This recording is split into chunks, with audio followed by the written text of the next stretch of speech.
Hey guys, welcome back. Today I'm going to be building this step stool for my daughter, and it's inspired by a antique stool that my wife saw and really liked. So I'm going to be building this new step stool and creating it in a way that looks antique.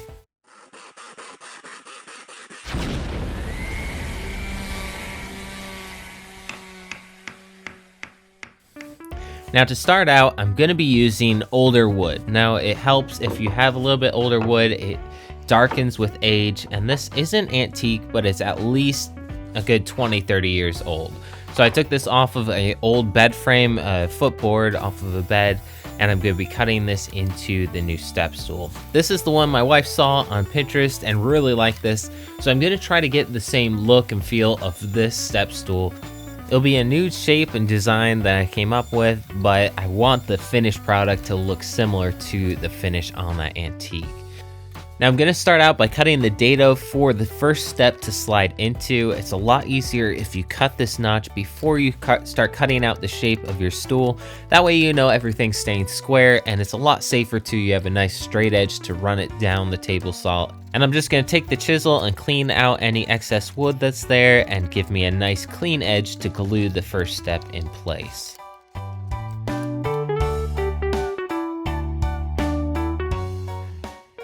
Now I'm going to start cutting the first step. I'm using all the same wood from the same footboard on this bed. That way everything matches, it will look uniform, and it's all the same type of wood. That way there's not a color difference. It will all look like it's been aged and like an older piece of wood.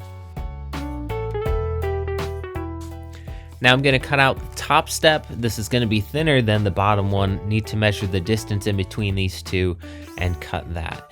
Now I'm going to be using two separate boards on the top. A lot of older antiques, either the wood has been glued together and slowly splits apart over time, or they just didn't glue joints together as much. They used just solid planks instead. So I'm actually going to be using two separate pieces on the top and make it look like it's two planks instead of just one solid piece. This will make it look a little more authentic and a little more unique than just a solid piece of wood. Next, I need to start figuring out what shape I'm gonna cut this stool. And I wanna take out a lot of the weight off of this because it just looks boxy and bulky if you keep a square here. So I'm gonna take out as much material as I can, but still keeping the structure of the stool and keeping it from getting too wobbly at the base. So I'm gonna have two legs on the bottom, and then I'm gonna also curve the back end as well. Now this isn't structural at all. You could easily just nail this together right now and make a bench out of just these squares and be perfectly fine. It just looks a little more pleasing to have a design to the bench and make it look a little more delicate than just a box.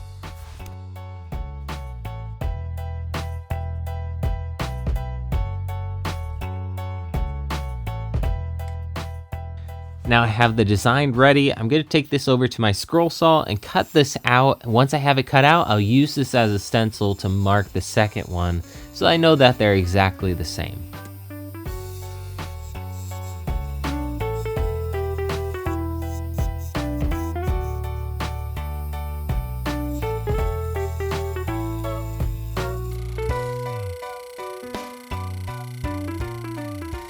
Now for the second one, I'll use that as a template and mark it real quick. And this one's a little bit more important to follow the line exactly. So I'm going to take a little more time to make sure I got it exactly right because I want to make sure they're as close as possible.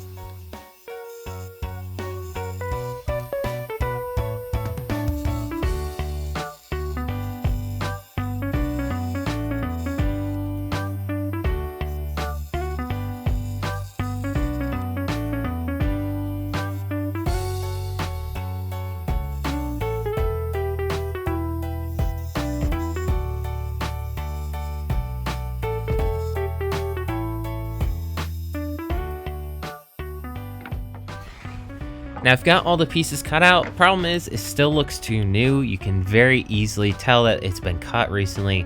So I'm going to take it over to the routing table and just take off those sharp edges and round them over with a round over bit. And these are all the exterior corners. So any places that I'm going to be mounting together or gluing together, I'm not going to use this round over bit. It's just the outside edges where you are going to see once it's together.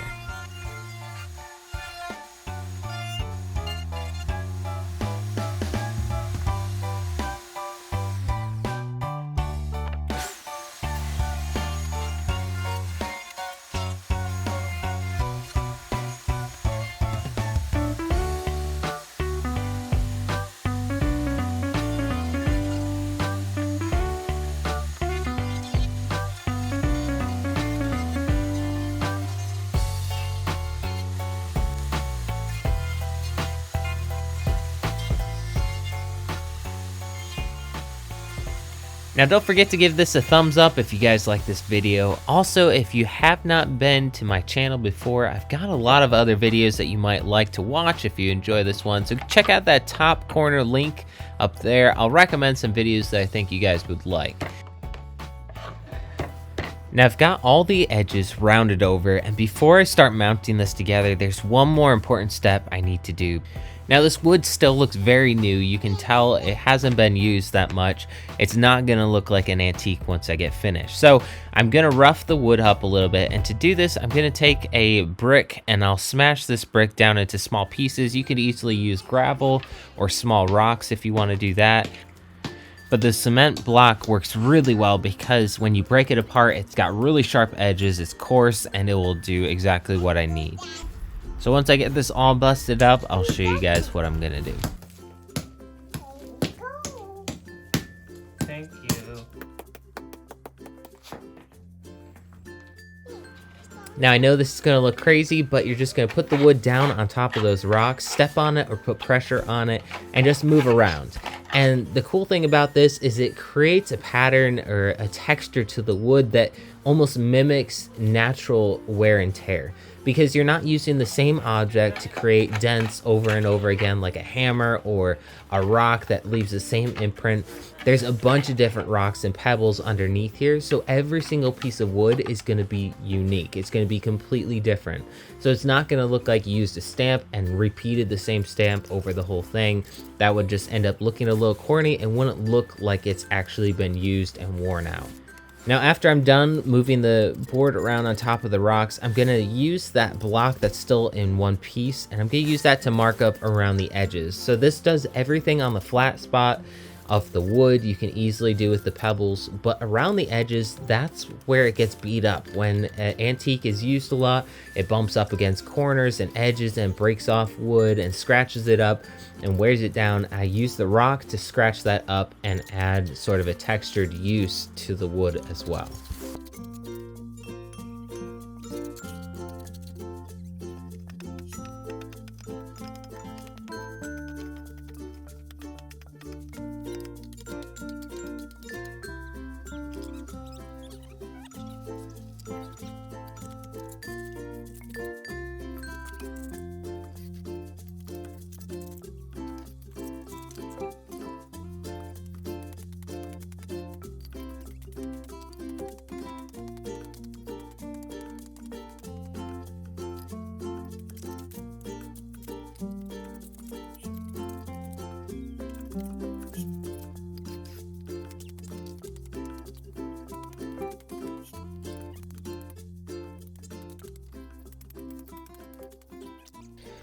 Now I'm finally done with texturing the wood. I'm going to move on to now assembling it.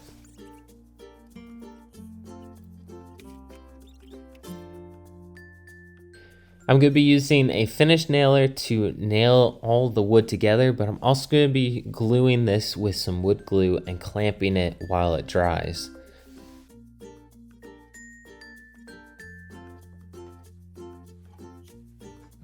Alright, now we need to put glue down there. Yep, keep it up. Ready? Start all the way over here.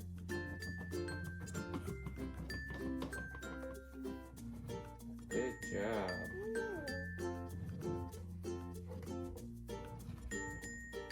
Alright. There you go. Alright, don't spill it.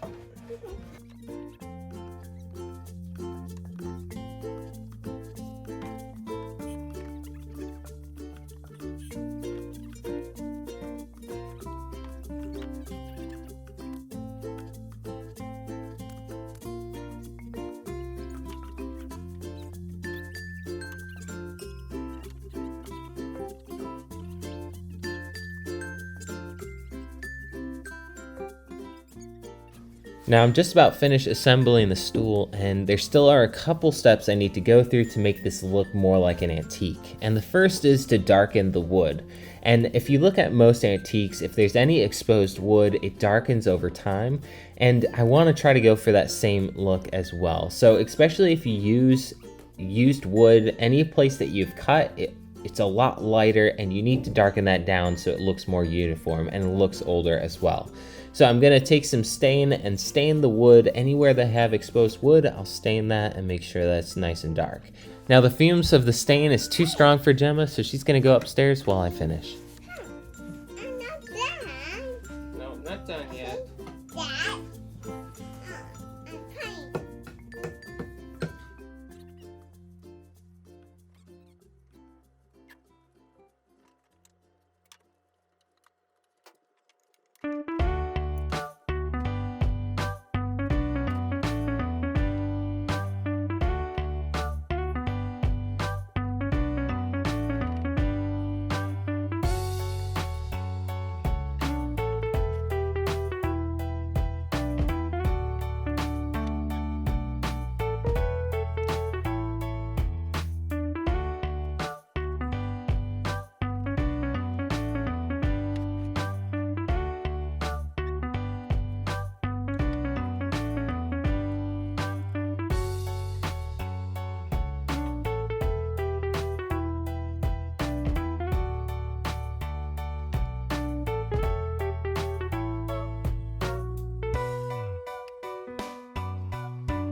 Now you can see after letting the stain dry and soak into the wood, you can see everywhere that I've cut and exposed is a lot darker now and sort of blends in with the rest of the wood. So that looks really nice. Also, you can see the texture from stepping on top of that wood with the rocks underneath.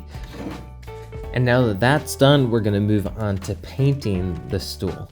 And this is the next step to making this look like an antique. It's first gonna look like a brand new stool once I paint it, but I'm actually not gonna let this fully dry, and I'm gonna wear off some of the paint to make it look a little bit more like this.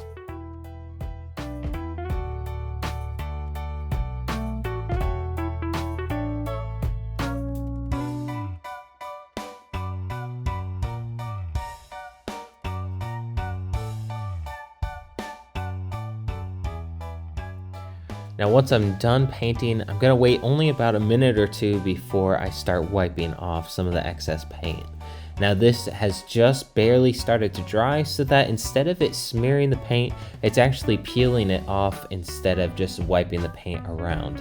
So this actually makes it look like the paint has peeled off naturally over time and with wear, and it makes it look a little bit more textured and old. Now you don't want to do this everywhere. You want to try to do this in selective areas, so you don't want to do all in the same spots and have everything mirrored perfectly. You want to do this randomly and where you think paint would have naturally been worn off.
Now we need to do one more layer of complexity to this. All the wear and tear and dents and scratches were underneath the paint, and that was really good to add sort of a base layer of texture underneath, because a lot of antiques have been repaired or repainted, refinished, so you want some of that damage underneath. But I'm also going to come back with that brick and scratch up some of the edges so that everything on the surface around the edges isn't perfectly covered with paint. It's a little bit more scratched up.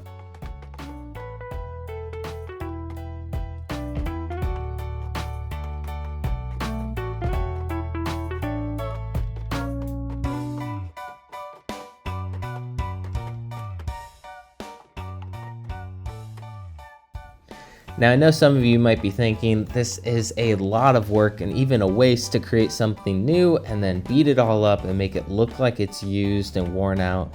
But it is a specific style, and if you do enjoy this, it's a creative way that you can make something new but still have the character of something that has been around a long time and that is old antique. So if you're interested in this is a lot of work to do, but it is definitely available if you want to make something look old but still something that you're making now. This is definitely one way that you can do it.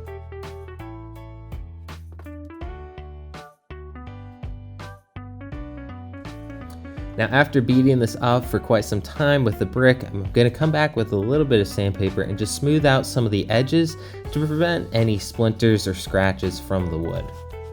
Now the final step before this is finished, I'm just going to take a little bit of polyacrylic, a wood finish, and finish over top of all the exposed wood and the paint, and that will seal it in and protect it from anything that should happen.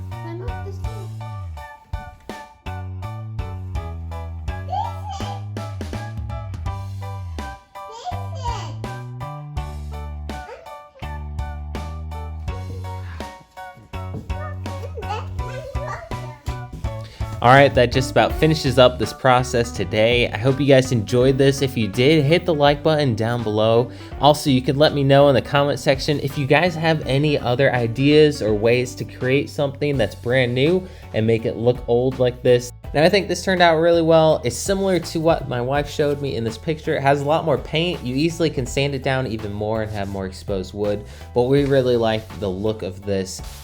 Thanks so much for watching, guys. If you have not yet subscribed to my channel, hit that subscribe button and then hit that bell icon as well. That way YouTube will let you know when I upload a new video each week on Saturday and you won't miss out.